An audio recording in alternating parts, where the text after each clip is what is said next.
Hey, what's going on, guys? This is me, Asin, and there you guys finally have it, the legendary Cyber Dragon deck profile, the 5 Interruption Turbo. So I'm gonna be completely honest with you guys, this is definitely not something that I would actually play like in real life. And the reason for that is because I don't believe that Cyber Dragon's main potential is just exploding turn 1. As a matter of fact, I think that the deck should never go first unless you're going into game 2 and 3 and you already have like a pre-established strategy. But game 1 you should always blind second and play a more strategic build, not necessarily something that's trying to like turbo like interruptions, because it is not super consistent. And even if I try to like my best to do something that's explosive, it's still not necessarily broken. I just wanted to showcase like the 3-card combo on Sam's channel and just show you guys that the deck does have potential and it does have the ability to do like big boards. Because obviously people didn't really believe in me, but yeah, now you have it. So this is the build. It's a 40-card deck. Of course, don't want to play more because it wouldn't make any sense, and also I had to fit in a lot of cards that I don't really like. So as you can see, I'm playing a 2-rev system, which in real life I would not even play 1. This card is extremely bricky. It should have said special summon back a Cyber Dragon monster from your hand or graveyard, not just a Cyber Dragon, so it cannot bring back Nova or Infinity, and just because of that, it's just complete garbage until we get the level 1 V-Jump promo. But yeah, for now, like, rev system is just completely terrible.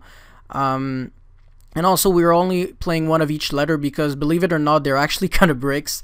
Like, you don't really want to draw them unless it's like B, I guess. But like, I mean, if your hand is like good and you have the combo, like, it's fine. Like, there are no like actual garnets in this deck. Like, there's nothing that if you draw, like your hand, like your combo is worse, unless you draw like a double Cyber Dragon, like, and then you can resolve Machine Dupe. Yeah, that sucks.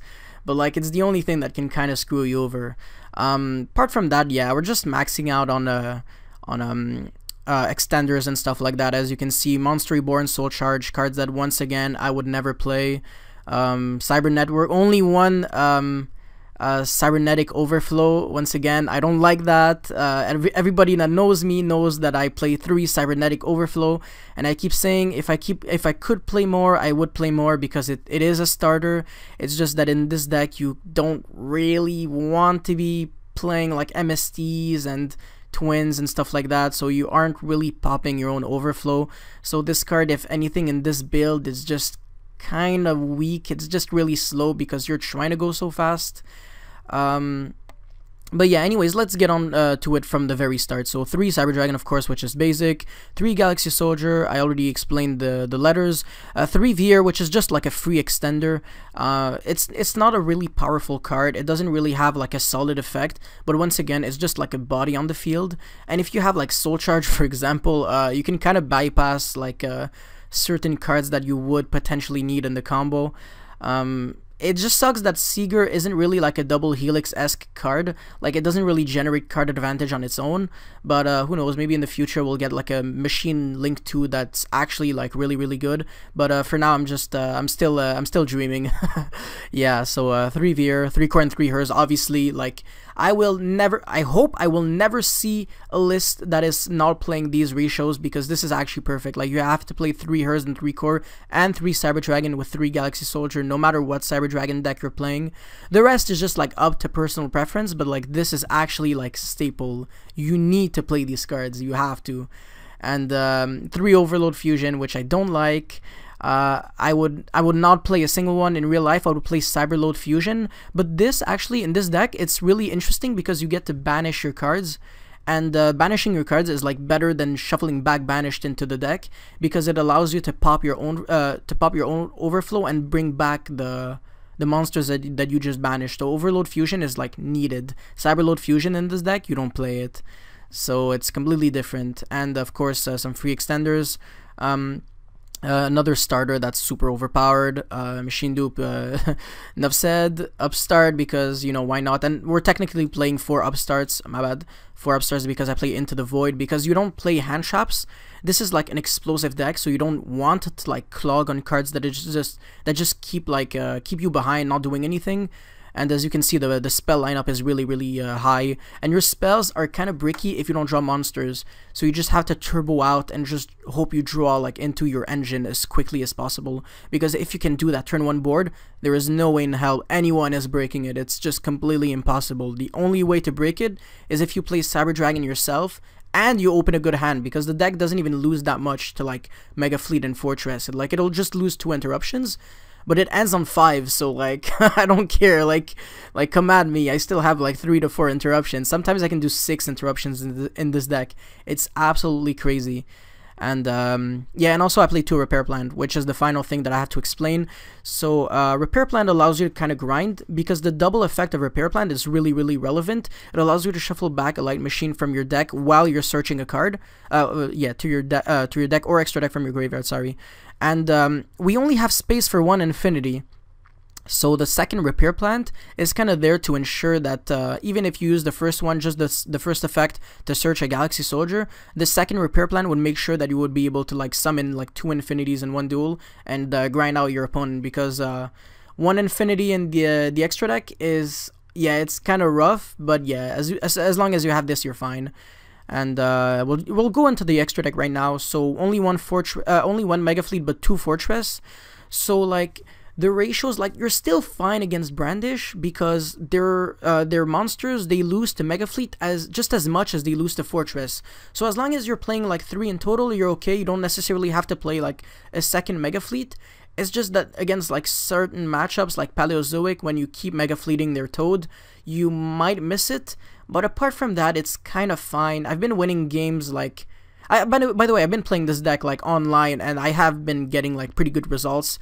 But yeah, like, I don't really miss Mega Fleet like that much. Like, 1 is kind of enough in this like turbo deck. And yeah, and for the Overload Fusion targets, we play Rampage and Overdragon. Overdragon is a really interesting one, because you can banish monsters that aren't Cyber Dragon necessarily. You can banish all the machines, and Cyber Network will bring back all your light machines. And Overdragon, kind of like Rampage, also sends everything on your else on your field to the graveyard.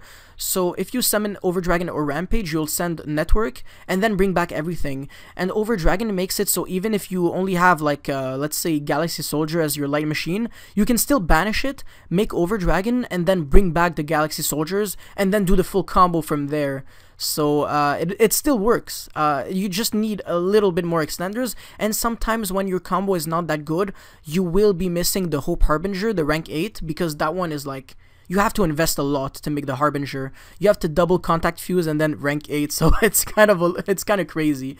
But I mean, worst case, you just make Firewall Griffin, Infinity Seeger with like the trap card, and nobody's gonna win.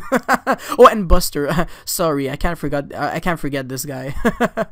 And yeah, and the rest of my extra deck is obviously self-explanatory. Unicorn, you can play like any Link 3 that is relatively generic. Unicorn is not really generic, because make sure like, remember that it needs 2 monsters with different names. And Cyber Dragons on the field, they always have the same name. But fortunately in my combo, it's fine, because you're using like an ABC letter with a Cyber Dragon, so it's actually okay. But yeah, just make sure that you're playing the Link 3 that you want to play. So yeah, that's it. And now for the side deck, which isn't really relevant, because once again, this is not really something that you should bring to like a YCS or something. You can bring this to regional if you feel confident, but I would personally only bring this to locals. But anyways, I still tried my best to do like a respectable side deck. So Jizu-Q and Eltonin are for like Gookie and like Extra Link thingies. Like, I mean, this is particularly good against Extra Link, Cyber Eltonin, and Jizu-Kiru is just kind of generic. Anything that's kind of weird, you just side in the Jizu-Kiru. I mean, it's a one-of, and it's searchable, so it's fine. And of course, the artifact package, which is super popular anyways, especially in this deck, because in theory you could make Constellar Pleiades, which I don't have in space for the extra deck, but if you want to play it, you can. The only card that is cuttable would be like the Nova, or like maybe Overdragon, but I don't really like this. And yeah, and also I'm playing a triple twin, and triple goes in triple rifle just in case you have to go first and you're not really sure that your combo will be enough to carry you. So yeah, that's it. I hope you guys enjoyed. I'm going to make more Cyber Dragon content in the future. Don't worry about this. I just didn't have time to do anything because I had so much schoolwork and stuff like that. I hope you guys can understand. But yeah, anyways, till then, Yasin is signing out. Peace.